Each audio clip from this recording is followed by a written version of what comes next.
Into it. Welcome, everyone. Thank you so much for signing up for our online Waterwise sessions here about landscaping and gardening in your backyard. No, no. My name is Uh, Amber Murray. I am the Urban Watershed Ambassador for Environment Lethbridge under the Living Cities program.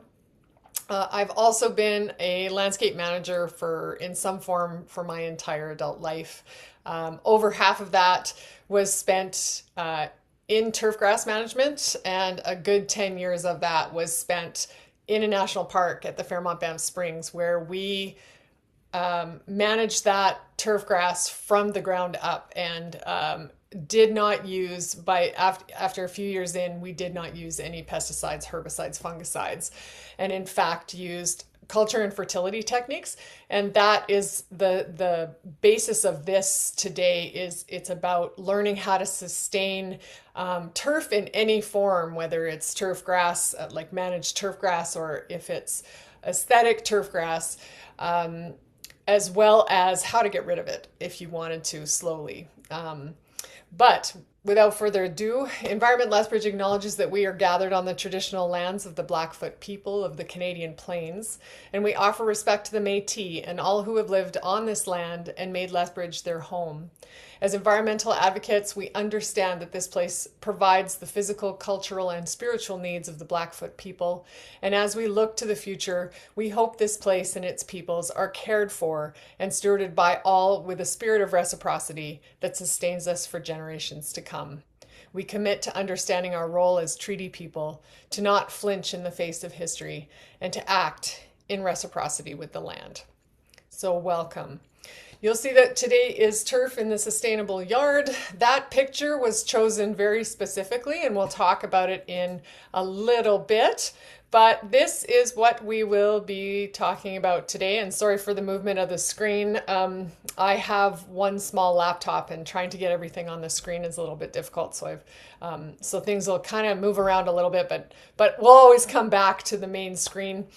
We're going to discuss what is turf, what is sod, how turf or sod gets removed, the costs of that removal, small scale transitioning for compact car owners, because transitioning your turf is a very extensive thing to do, the functions of turf in an environmentally conscious yard, and responsible turf maintenance and transitioning. So let's talk about definitions for the first part. Turf itself is a cohesive ground cover that has high tolerance to traffic, as well as some ability to absorb impact. It has historically been used in athletic parks and fields, and it's usually a multicultural variety or multicultural group of plants, grass varieties usually. But recently, alternative turfs have also become fashionable, using low growing flowering plants as alternatives.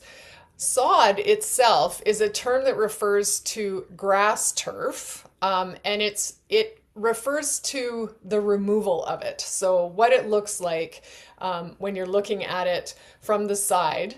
And in this picture, you'll see the grass blades in the crown constitute the upper part of the plant. Where you see this line here is basically where you step, and underneath it is the thatch layer. And in that thatch layer, we have successive seasons of root and plant dieback.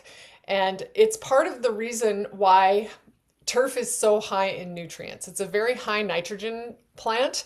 And so what you find a lot of the times is a lot of nematodes, worms, cruising in and out of here because it's a good food source.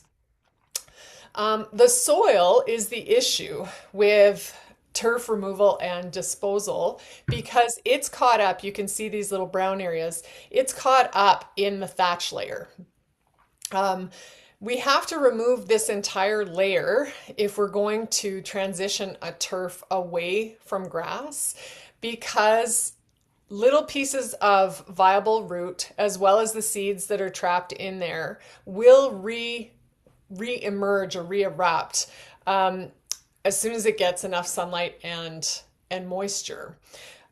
So in order to get rid of it, we have to take out way down underneath the thatch layer, which involves an actual provincial law called the Conservation Act. So that act places responsibility on the landowners for removal of their soil. That means this thatch layer cannot be buried because of the soil that's involved in it. So because sod contains soil, it can't be composted in the traditional way you can throw all your other plants into the green bin. So the municipality itself will charge the landowner or the homeowner or the landscape company that comes in and removes that sod a disposal fee. Now, when we're removing turf, with the recognition that conventional ground cover is water intensive, there has been this sustained movement for the removal of turf and to replace it with something else, particularly in the urban landscape and particularly by homeowners. So the way you remove it are these three ways. Basically, you can dig it out and carry it away. You can cut it out with a sod cutter, which is very, very simple. Or you can dig it out with a large piece of equipment. Removing sod with motorized walk-behind sod cutter is not difficult, and it's not even very expensive. You can rent these. Virtually every equipment rental place in town that I have checked with has a sod cutter available. The rolling and the carrying and the removing of the sod is another matter. And so large landscape companies always use the big equipment to get it done as quickly as possible. Now, the costs of turf removal are extensive. So they involve finances, physical costs to the folks who are lifting and carrying away that sod, because often there is no way around it. The environmental costs are extensive as well, for the simple reason that you're unpopulating an area and creating an environmental void, a vacuum essentially. And nothing in nature, as you've heard, exists in a vacuum. You're creating a large invitation to populate. Basically, you're creating this huge disturbed landscape. So it also involves time, and it's not just the time to remove the sod, it's the time to repopulate and manage that new area or the new things that you're going to bring in. I always tell everybody, the more something costs to get rid of it and to replace it, the less time you have to spend on it. So if you don't have a lot of money, what you need to do in order to decrease your costs is take a little bit more time. So we at Environment Lethbridge did a Living Cities community project at Tartan Park in the spring, and we did remove about 600 square feet of sod. But we decided to go with a landscaper to do that for us, to save our own backs and also to save the backs of our volunteers. However, when we got up there and had a look at it, it looked great until we walked on it, and it actually they didn't remove the sod down through the thatch layer. They only removed the crown to the crown of the plant. So we had to spend another day digging out all of the thatch with our volunteers anyway, which was okay because we had to loosen the soil, but we spent $1,000 and this is, you're looking at about $250 an hour to get rid of sod using the big equipment. And we had to do a whole bunch of physical work on the top, on the back end of that, which was unfortunate. So the other trouble with this is that often landscapers that do design and do installation don't just do removal. So you have to be clear when you do hire someone to come in and take away your turf, if you want it taken away, that you want the thatch removed, and that you need to inspect them while they do it. This is a do-it-yourself removal, which about twice as big as the last slide, involved a sod cutter and 3 people and about 2 hours of cutting and rolling, or 4 hours of cutting and rolling. We did not remove the sod from the property. We just basically stacked it at the back of the property, but it didn't take a long time, and it was about $100 rental fee, plus our time that we donated. So these are the difference in costs. But the environmental cost itself of landscape, the environmental cost to the landscape, is these four things. Pardon me, this is the first time I've done this. We're going to look at compaction. We get a lot of hydration loss, we get a lot of nutrient loss, and we get an invitation to populate. So compaction, I said in the beginning, turf grass has that sponge layer, the thatch layer, which becomes kind of a sponge for impact to the ground. And it does decrease the amount of compaction that happens to the soil. When you start ripping off turf, its whole function ceases to exist. So it ceases to be kind of a crust top that preserves moisture, holds moisture in the ground, protects all of the nematodes and the microorganisms underneath the plant itself, protects the nutrients in there, and also offers nutrient to the soil. And it protects, they're so dense for the most part, turf grasses, that there is no way to populate unless the soil itself becomes depleted. So as soon as you start taking it off, you're instantly causing compaction, hydration loss, nutrient loss, and offering an invitation to populate, which, if you're not putting something in right away, can cause even more work. So instead of doing these big, giant removals, I like to pitch to folks who want to get rid of their lawn, and I know a lot of people do, the small scale transition methods. So we're going to talk about the dig and pile.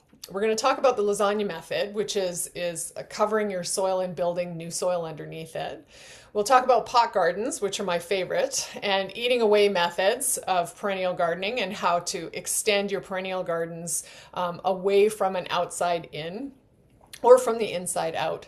And then we will also talk about the best spots for low maintenance turf. So there is a place for turf in your yard.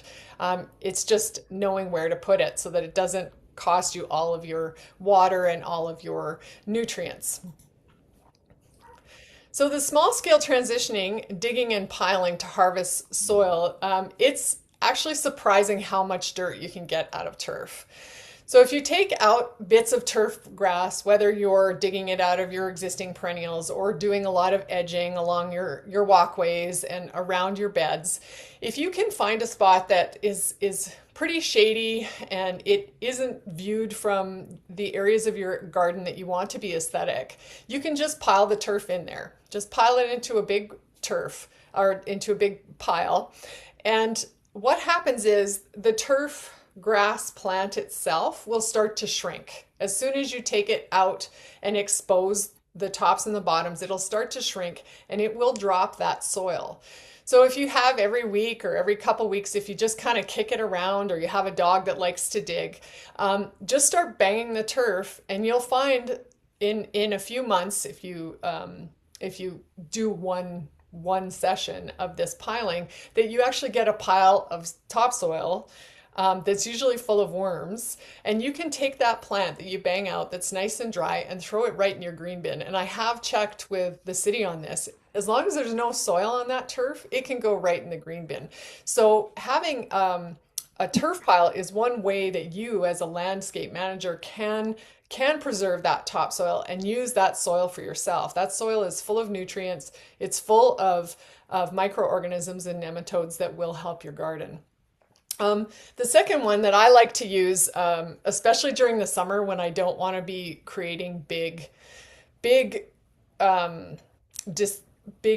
disturbances in the ground when it's really hot, it's just the dig and roll method, which is kind of like a regional sod pile. So I just basically take out an edge of a foot and roll it over into its own pile, and it becomes a swale, a berm that will catch surface runoff And you do the same thing. You just bang through those rolls of turf grass, and after about a year, all of that grass will come out, and you'll be left with this really juicy soil that'll create a ledge, especially if it's on a slope. So these are the ways you can preserve them if you don't mind waiting for a while.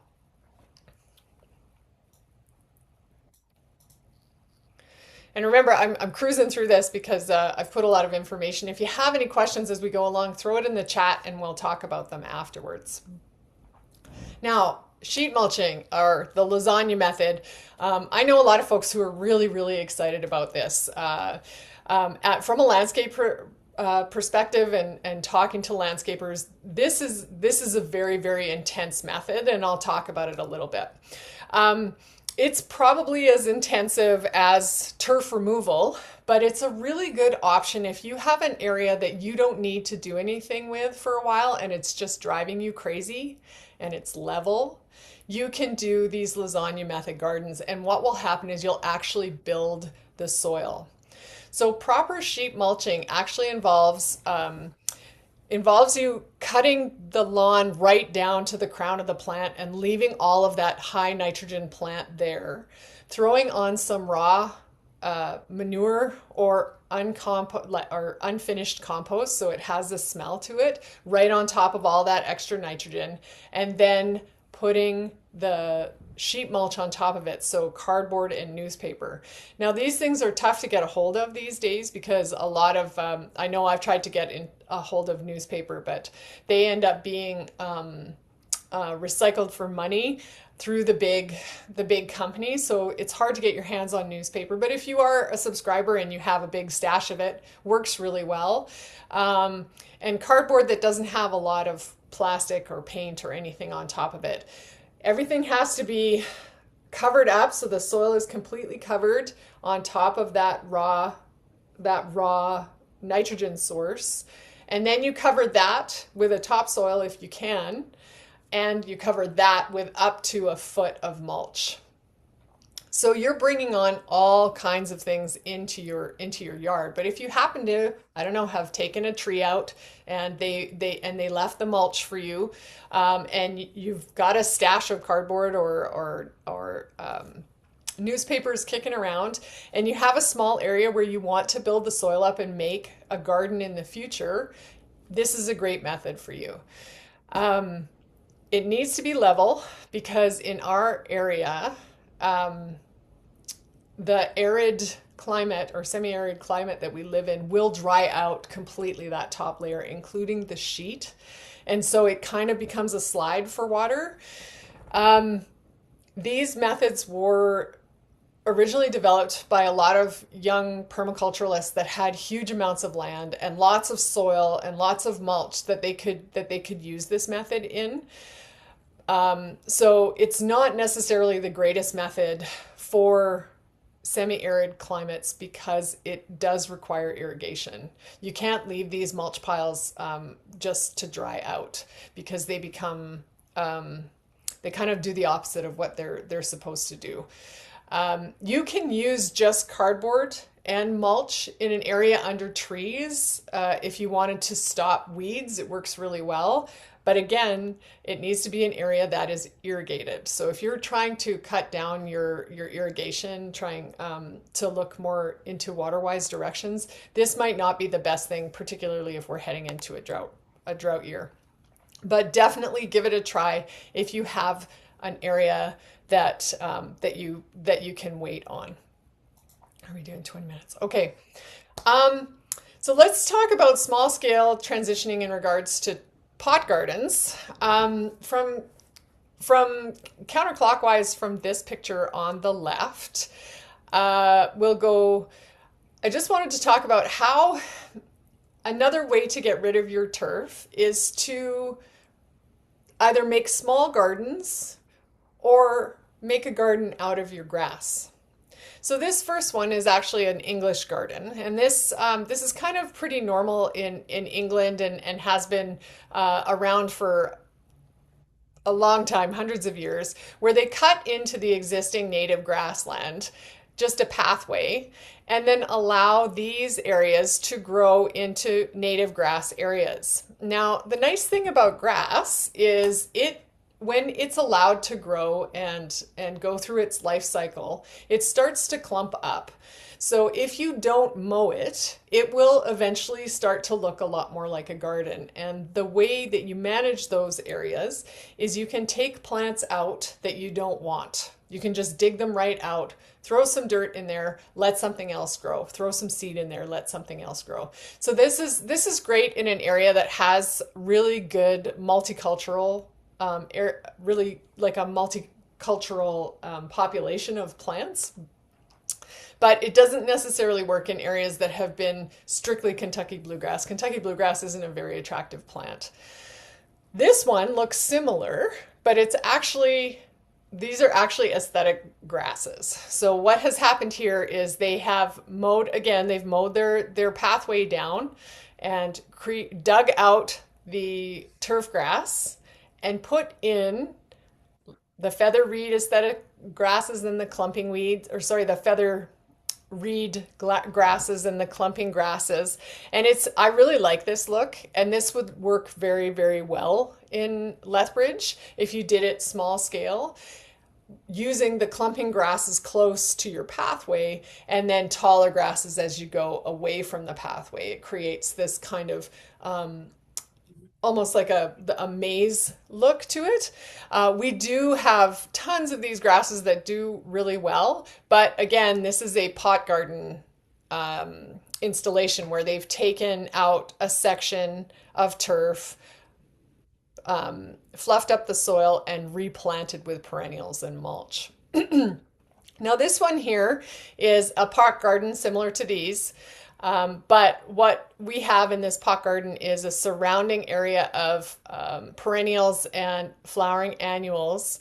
And in the center is a vegetable garden, an annual vegetable garden complex. And you've seen this one before, right about here.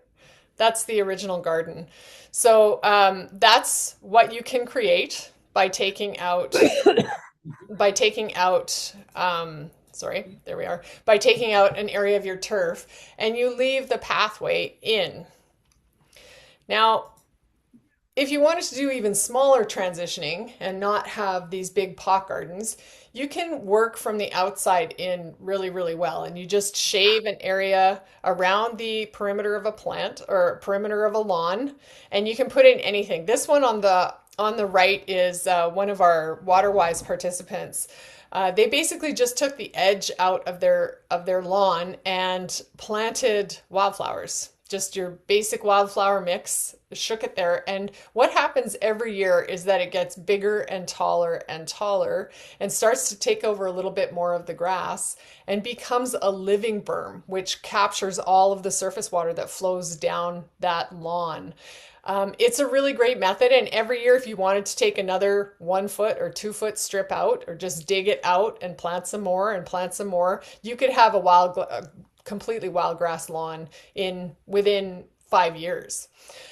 This is the same thing. This is a vegetable garden off on the left here, and perennial surrounds around the bed, and just eating away at the turf as the years progress. Take out another few feet and another few feet. And that way you still have turf in the middle if you want to use it.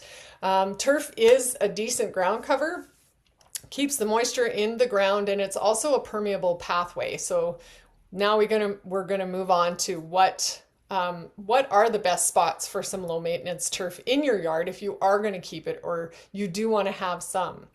So shaded and north-facing areas are great for turf. Most of the grasses that they have in the blends they're a blend of warm and cool season. Kentucky bluegrass is actually a cool season turf. It's from Africa, believe it or not, even though it's Kentucky. But it grows really well in the shade. And if you grow it on the edges or in between your perennial gardens that are going to get at least weekly watering anyway, that grass doesn't need any extra attention. except for just keeping it short if that's what you wanted to. You don't have to, and making sure that you do some maintenance, which we're going to talk about soon. So let's go back to that original picture of the turf grass, and it's probably something that you've seen 100 times. A pop-up sprinkler head running on a nice, very short mown expanse of green turf with some dandelions coming out.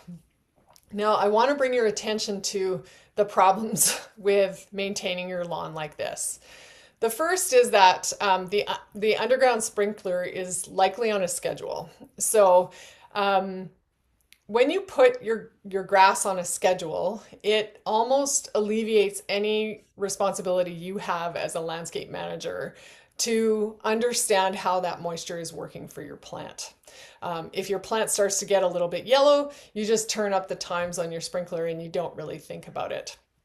Some irrigators or some folks who have underground sprinklers don't know how to change their schedules, and they allow the folks who come and do maintenance on their lawn to change the schedules for them. They don't know how to blow out their lines. They don't understand where they are. And I find that while they can be very efficient, because they're usually just on a 1/2 inch or 1/4 inch line, they're often used inefficiently. So this sprinkler is the second thing that I wanted you to notice about this picture is that it's running in full sun.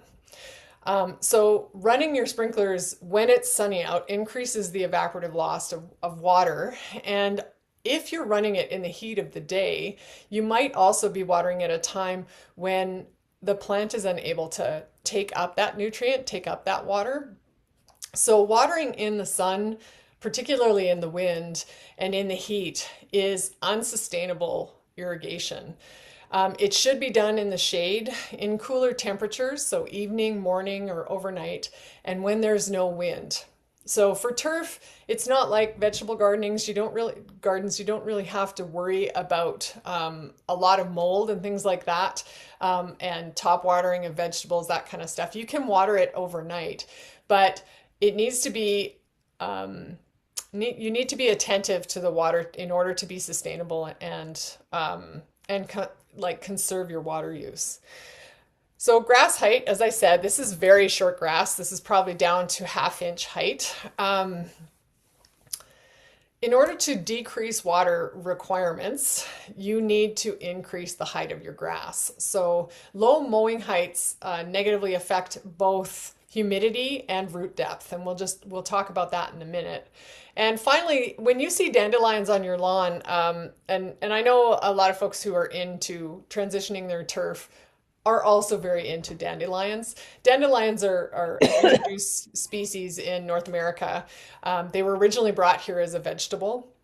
They're entirely edible. And in Alberta, they're also one of the very first pollens available to bees. They usually just bloom extensively in the spring. And if you don't over irrigate your lawn, that's about it. They kind of pop up once in a while, but they don't bloom entirely yellow like we see in the spring. They actually are great because they give a clue to the landscape manager what's happening behind their soil. So if you have an area that's completely covered in dandelions in the spring, chances are you have extremely high compaction underneath that soil. Those dandelions are essentially a wind-blown weed that is like a drill. It goes straight down, and they're considered a pioneer weed for that reason. They actually come in compacted areas and break up that soil. So using those dandelions and digging them out is better than, of course, putting something on to kill them, because they are so great for the landscape. Now here we are with mowing. So by increasing your mowing heights, but continuing with regular mowing, you're going to do two things. You're going to increase the shade at the plant level, and you also increase root growth. So the shorter you get, the shorter your roots get, the more prone to infiltration by weeds, the more prone to wilt, the more prone to drying out, the more prone to compaction that you get with this very, very short area. You should have, if you're trying to grow good, sustainable turf grass, you should have your mower at the highest rate that you can. Now, when you mow, you should be removing only 30% of the plant at any given time. Otherwise, you're going to start introducing damage to the plant, perhaps disease, and definitely weed because the plant gets weaker, definitely weed infiltration. So in the spring through June and through the end of May through June and early July, you might be mowing more than once a week, but on the outside of that season, you're going to be mowing less and less. And usually you stop mowing in August if it gets quite hot. So decreasing the height of your mower and mowing regularly so that you're only taking 30% off the plant is the best way to maintain good turf. Now, regular thatch removal. If you're just starting on transforming your lawn, removing excess dead vegetation is key to the lawn. There's a commonly held belief that mulching grass clippings into your lawn, like not bagging it, is good for that lawn, but it's only true if you're only taking off 30% of the plant at any given time, and that your mower's in pretty good repair. What you often see is people taking off 50 to 60% of the plant or even more because they haven't mowed for too long, and giant clumps all over the place. And what happens with grass, and any plant really, any plant needs four things in order to be a successful plant and grow successfully, and that is light, nutrients, water, and space. And grass is particularly susceptible to death by darkness. It just doesn't grow in the dark. And so when you have a big deposit of grass cuttings, you'll actually kill that bit of turf. So you can rake the cuttings in with a fan rake, but what I'm showing you here is a bow rake, which removes thatch. And doing this 2 or 3 times a year, particularly when you're just getting started, and getting rid of all that thatch and putting it in your green bin or putting it in your composter and opening up those empty areas is the best way to start cleaning out your lawn. And this is a bow rake. It's an iron heavy duty rake. You don't want to use those fan rakes. They don't work very well for getting out thatch. And after you're done raking and you've exposed the bare areas in your lawn, and you will, the second step in maintenance is top dressing. And in turf care, top dressing is just mulching. It's just like mulching in your perennial bed. So any weak areas, you just add some topsoil, level it out, and this allows space for your plants to move in, but it also allows weeds to deposit. So the next step that you do in your regular maintenance is throw a little seed down. So you just want to keep it nice and sprinkly, like you're throwing feed to chickens. You don't want to pile up the seed because then you're going to end up with overcrowding, which is what you're trying to avoid. But if you do this a couple times in the spring, exposing these areas of your lawn and throwing some seed down, and maybe protecting it with a little bit of, say, pine shavings. I wouldn't use straw because straw has seed in it. But maybe some pine shavings in a very, very thin layer, and maybe a little piece of stucco wire that doesn't have things sticking out of it if you have dogs so that they don't walk on it.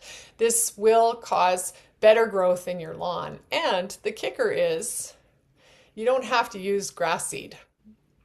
So if you are spending a couple seasons cleaning out the thatch, trying to do a slow transition of your yard, you can use all manner of low-growing plants to fill in those bare areas, particularly if this isn't a lawn that needs to or that has a lot of traffic. If it's more ornamental, like a front lawn or a sloped lawn, you might want to try Dutch clover or creeping thyme, pussy toes, yarrow, woolly thyme, sweet woodruff, chives, mint, purple clover, flax, and sedums.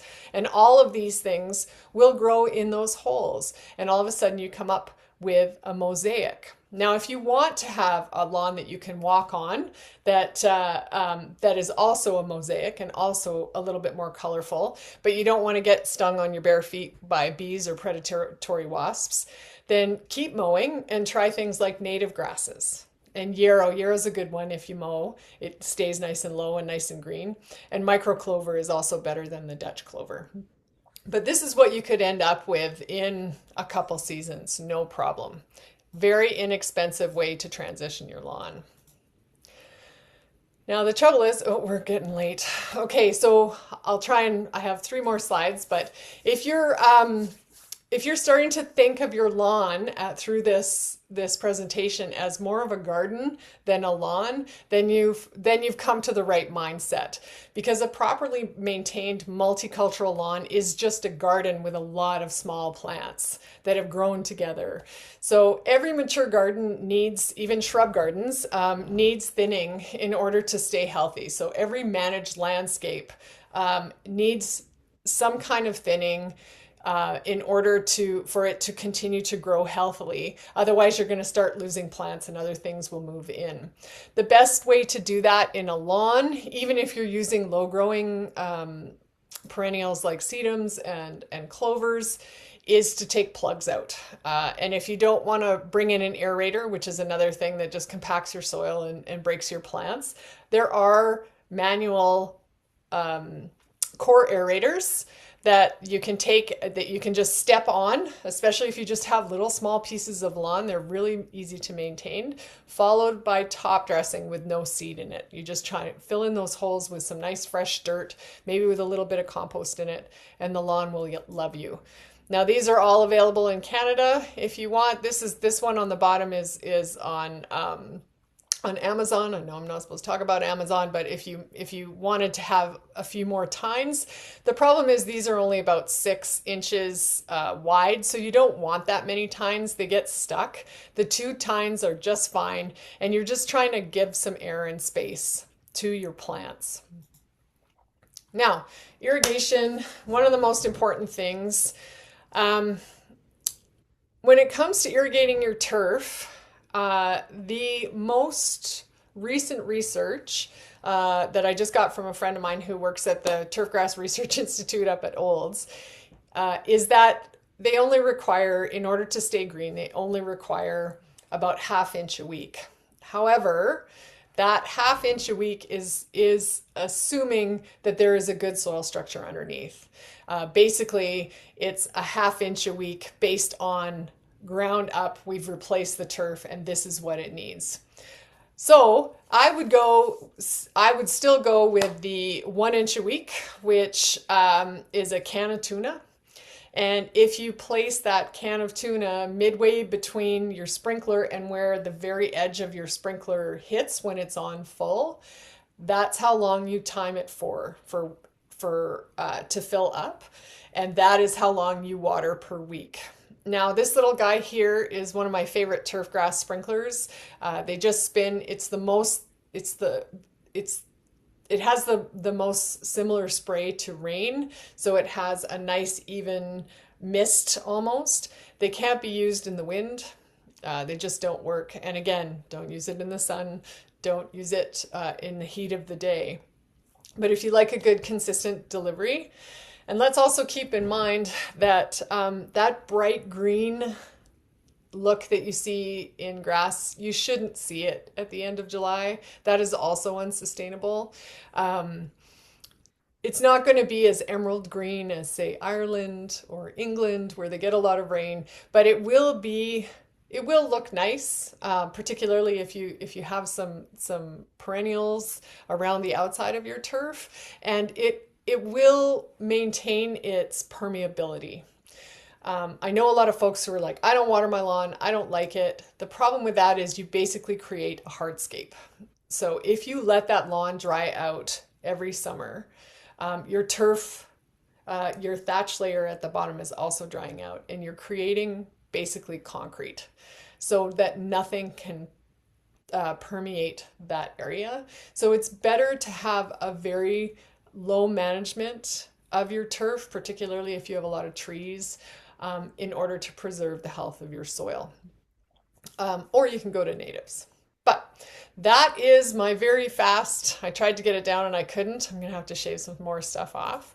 If you have any questions, please write them in the um, chat, or you can put up your hand, and I'm happy to answer any questions that you have. Sorry for going over.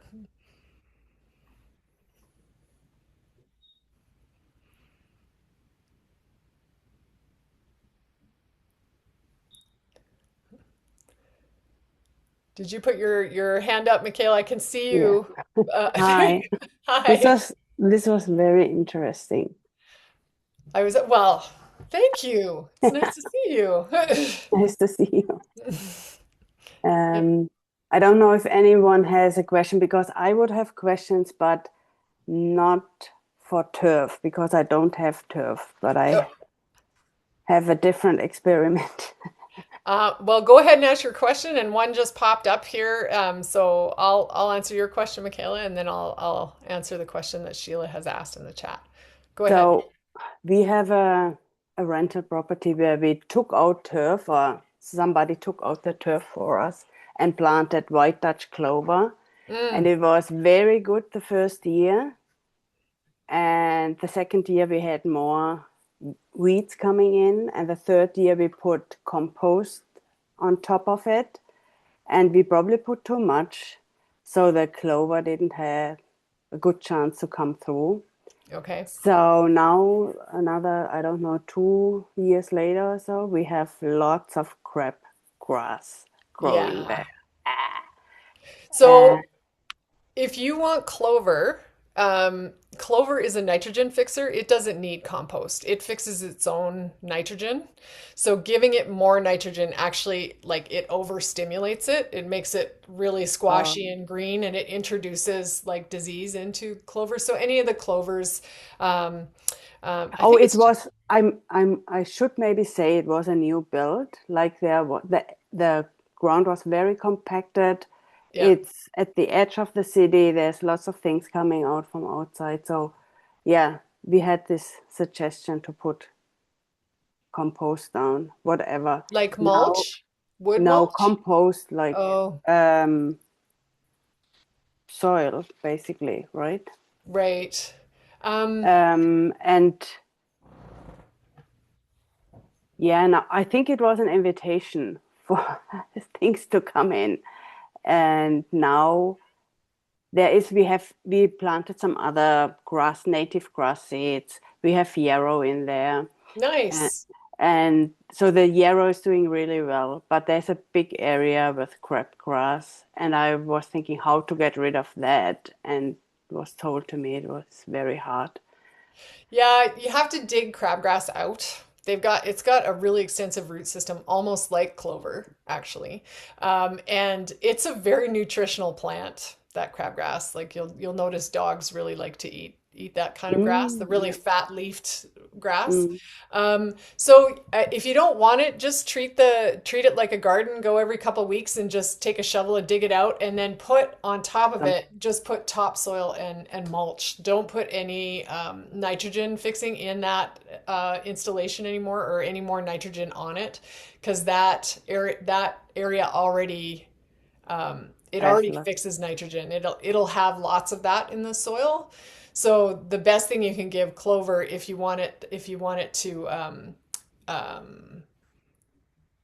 if you want it to be the dominant force in there, No, it is doesn't need to be clover. It just, I was like, if I took out some crabgrass, put what you said, topsoil on it, just topsoil and and then some mulch. seeds, some new seeds, or Yeah, if you wanted to, definitely try those low growing flowering varieties, then you'll get more of a mosaic there if you don't mm, want to, okay, if you don't want to okay. mow. Yeah. Does that There's answer your lots of question? other, yeah. Okay. Um, so my next question here is, can you actually mow a mixed lawn that has sedum, thyme, clover, etc.? You probably won't want to. So you will early in the spring, but once it starts to come in, you probably won't want to until the fall. So generally, the mixed multicultural turfs, you'll want to let them grow and just mow in the spring until they start coming up, and then leave them through until September when things start to slow down. And you can take a mower, just take it down, like I say, 30%, just a little bit off at a time. And if it is sedum and thyme and those kind of things, you're going to have seed, you're going to have pieces of plant, and you can sprinkle that somewhere else because it will also grow somewhere else. So yes and no. If you're going to have, it depends on the time, right? So if you want to have a shorter lawn, you'll want to go with woolly thyme. Creeping thyme is actually quite tall, and it's poofy and it gets a big flower on it. If you want the clover, get the micro clover because it's shorter. And sedums generally grow short anyway, so you probably, if you kept your heights fairly high on your mower, it wouldn't capture the sedum. Excuse me. So yes and no. If you want to incorporate a lot of flowering perennials in there, you'll want it just to be mown basically in the spring and the fall, and that's it. Um, Last year, mallow showed up in my lawn. Is this a big problem, or can I overseed with clover and ignore the mallow? So mallow, I believe, is also a nitrogen fixer. If it's shown up, it's probably because you have a nutrient deficiency in the soil underneath. You can try raking it out and try covering it with topsoil, like just throwing down some topsoil about 1/2 inch and then throw clover or other seeds on top and see if that keeps it down. But generally what happens with areas like that, I will go in with a shovel and just dig it out and then bring in topsoil so that I level it with the crown of the other plants that are there, and then reseed it. That's what I would do because it will continue to spread. It might outcompete the lawns that you have.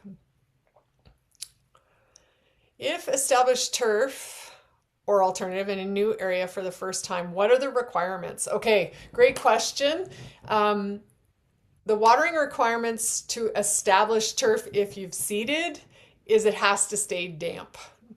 So if you're going to seed a new area, I would consider getting a cover, so a floating row cover, or there's a fiber cover that's available now, and it's like a carpet, and basically the plants will grow through it and incorporate it into their thatch.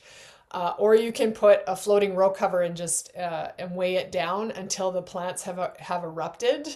So you have to keep them damp if you go by seed. If you have put in plants, then you are basically it's just a weekly watering thing, or keeping them damp enough that they don't wilt. Okay, it's usually weekly is fine. I hope that answers the question. And does bindweed indicate any particular soil issues like dandelions do? No, bindweed is a morning glory. So it is the mothership could be literally feet away from where you see a plant. They have these giant roots that send out. They're essentially a tube. If you pull out the bindweed, if you can get down, I've only found. No, I don't think I've ever found the mother plant of a bindweed, but they're basically a long straw, and they just suck the water down to the mother plant. So bindweed doesn't indicate any soil issues. It just indicates that you've got a invasive morning glory problem, and all you need to do is stop them from flowering. Just pull them out. Whenever you see them, if you see a bindweed, just pull it right out. You can't, you'd have to dig trenches to try and find where it goes, but that's the basis of any, getting rid of anything, whether it's bindweed or it's the bellflower infestation or mallow or anything. You just have to go out weekly and spend 15 minutes just pulling those plants out. There is no plant that can take sustained cultivation anywhere. Not, they get too weak and they will stop growing there. Okay. I've answered all the questions in the chat. Does anyone else want to jump on and ask another one since we're here still? No? Yeah, Oh, I go have. ahead, Michaela. So in the beginning, you talked about that, like with these pot gardens, that if you let the grass grow, it gets taller and it seeds, Oh, goes yes. to seed. Would that happen with the grass, which most people have on their lawns here as well? Yes. In fact, once you start looking at your lawn, you'll notice that uh, Kentucky blue, which is the like the main plant in most residential turf grasses in most golf courses, fairways, it's a very resilient but high water requirement plant. It seeds at about an inch, and they come really early. Those seeds in the spring, they seed really early. So. Um, yeah, it depends on what varieties are in your lawn.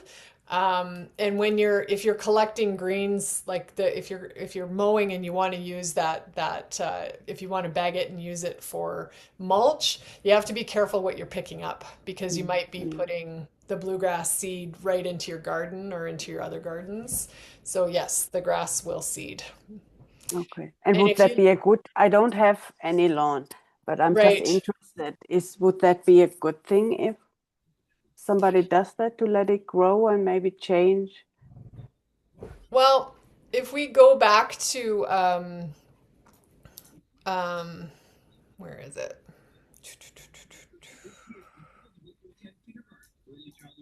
This look here. Yeah. You definitely can dress up your lawn just by, if you wanted to, minimally, just do an outline around the outside Mm. and leave the center to grow and just to see what plants are there. But all grass will clump up and it will kind of, um, it'll become when you allow them to go to seed, they get taller, and then their thatch layer kind of raises up above the basic ground level. So what it becomes in the future is you'll be able to see what plants are in there. You'll be Mm. able to see what grass plants are in there. You'll be able to see what flowering perennials are in there, what's native, what's not. But you can't tell what a grass is when it's mowed like this or like Mm. this. You can't tell what it is until it actually seeds, if that Okay. makes sense. So if you wanted to take this really ultimately slow route, which I think is okay, if you have the time and you're interested in putting more natives in, um, then yeah, definitely let your plants go to seed. Definitely keep an area where you're treating it Mm. as a garden instead of a lawn. Mm. That makes sense. Thank you. Oh, you're welcome. Okay, I think that's it. Thanks so much for coming. Sorry for the length of that. I get carried away with turf. Was very interesting. Well, thank you, and thanks for coming, and thanks to all of you for coming, and hopefully we'll see you in a couple weeks for Waterwise vegetable gardening. That's going to be a fun Yeah. one too. I'll try and keep that down. But take care, everybody. Okay. Thank you so Bye. much. Bye bye. Bye bye.